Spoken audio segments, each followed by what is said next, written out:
সালামু আলাইকুম। আজকে আপনাদেরকে একটা জিনিস দেখাই, এটা কিন্তু খুবই ইন্টারেস্টিং। যদি আপনি একটু দেখেন, আশা করি আপনাদের মাইন্ড কিছু হলেও চেঞ্জ হবে। কারণ আমাদের বাংলাদেশে যত জায়গা থাকে, প্রত্যেকটা জায়গা দেখা গেছে কেউ চাষাবাদ করে, কেউ করে না, খালি থাকে। কিন্তু কোরিয়াতে এমন কোনো জায়গা নাই যে জায়গাটা খালি থাকে আপনার।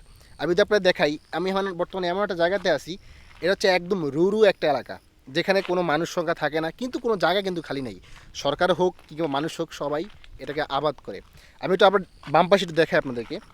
এই জায়গাটা দেখেন, সম্পূর্ণ সৌর বিদ্যুৎ থেকে এখানে কিন্তু আপনার বিদ্যুৎ উৎপাদন করা হয় পুরোটা জায়গা। আমি আবার ডান পাশের দিকে যদি আমি আপনাদেরকে দেখাই, এদিকে দেখেন, এটা একটা কিন্তু মানে আপনার পাহাড়ের একটা ঢালু একটা জায়গা। তারা কিন্তু আপনার ওই দেখেন অনেক দূরে কিন্তু আপনার যে বাড়িগুলো জায়গাগুলো, কিন্তু এই জায়গাগুলো তারা হচ্ছে ভুট্টা চাষ করছে এখানে। শুধু ভুট্টা না, আশেপাশে যতগুলো জায়গা দেখছি, সামনে আলু, এমন কোনো মিনি কোনো জায়গা নাই যে জায়গাগুলোতে আপনার হচ্ছে চাষাবাদ তারা করে না। তো যেটাই বলতেছিলাম আর কি, যে কোরিয়ার মালিকরা পর্যন্ত কিন্তু আপনার ছোট কোনো জায়গায় পাইলে সেখান থেকে কিন্তু আবাদ করে। তারা হচ্ছে অনেক ধরনের সবজি লাগায়। আমার কোম্পানির মালিক, সে কিন্তু অনেক বৃদ্ধ, তার মার্সিডিজ ব্র্যান্ড গাড়ি আছে, তারপরও সে আপনার হচ্ছে গাড়ির পিছনে করে যত ধরনের যে আমরা দা, কাশি, কোদাল যা আছে সব তার গাড়ির পিছনে থাকে। সে এখানে আইসা হচ্ছে আপনার কী করে এরকম আবাদ করে। যদিও তারা এগুলা মানে খাওয়ার জন্য না, তারা শখে করে।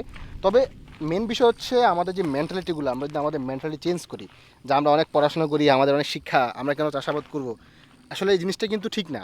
আমরা যদি এটা না করে, যদি আমরা চিন্তা ভাবনা করি যে পড়াশোনার পাশাপাশি বা জবের পাশাপাশি আমরা যদি এরকমভাবে ছোটোখাটো কোনো একটা কিছু করি, নিজের মানে অ্যাটলিস্ট খরচটা হলেও আপনার বাঁচবে। খরচ যদি নাও বাঁচে, আপনার মাইন্ড কিছুটা হলে চেঞ্জ হবে আশা করি। তো আমি মনে করি যে এই ভিডিওটা হচ্ছে একটা ইনফরমেশনমূলক একটা ভিডিও। আপনি যদি মাথায় নেন, তাহলে নেক্সট টাইম আমাদের জেনারেশন আস্তে আস্তে চেঞ্জ হবে ইনশাল্লাহ। কেন কোরিয়া তো মানে তাদের এত অগ্রগতি, তারা আজকে আমাদের বাংলাদেশ থেকে প্রায় 100 বছরের উপরে আগে আছে। আপনি বিশ্বাস করবেন না, প্রত্যেকটা জায়গাতে এমন কোনো জায়গা নেই যেখানে কোনো টেকনোলজি নেই। তাদের এই ছোটো খাটো জায়গা থেকে শুরু করে সকল জায়গাতে তারা কিন্তু টেকনোলজি ইউজ করে। সো আমরা যদি চিন্তা ভাবনা করি, ইনশাল্লাহ আমরা আগামী এরকম 100 বছর হোক, 50 বছর হোক, 20 বছর পরে হোক, আমরা এরকম করতে পারবো। সো সকলে অবশ্যই ফলো দিয়ে পাশে থাকবেন এবং আমাদের এই সুন্দর সুন্দর ভিডিওগুলো আপনারা দেখবেন, শেয়ার করবেন। ভালো থাকবেন। আসসালামু আলাইকুম।